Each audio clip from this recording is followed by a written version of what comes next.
Hey, what's up guys? Kalau sebelum ni aku risau tengok students buat puding caramel, hari ni bertambah lagi risau sebab kita nak buat salted caramel cornflakes. Dia sangatlah senang dan sedap nak buat.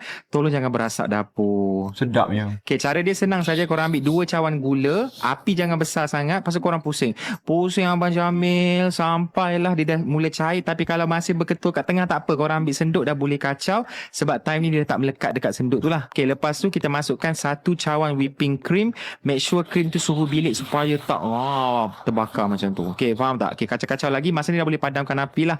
And then masukkan 1 blok unsalted butter. Okay, butter ni lebih kurang 200 gram 1 blok macam tu lah. Okay, lepas tu masukkan 1 penutup esen vanila dengan 1,5 sudu kecil garam.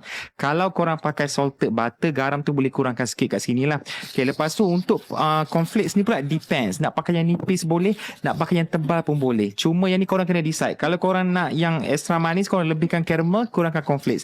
Kalau korang nak yang kurang manis, lebihkan cornflakes, kurangkan caramel. Macam tu saja. So yang KA pakai ni sepaket 500 gram cornflakes yang versi nipis sikit, bukan yang tebal lah. Lepas tu rata ke atas tray, and kita boleh bakar dalam oven lebih kurang 170 Celsius selama 5 minit.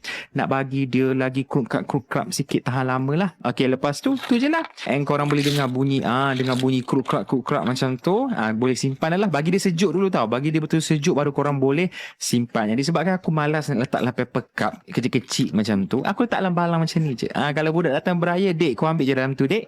Abang malas nak letak dalam paper cup. Okay, siap dah kita punya cornflakes salted caramel. Sangatlah wangi bau dia. So itu saja method dia, sangat senang sebenarnya. Cuma korang kena pay attention, buat betul-betul. Sedapnya. Cornflakes kita crunchy, tak lemau. And dia punya caramel tak pahit, tak hangus. Just nice, perfect dengan garam salted kat dalam tu.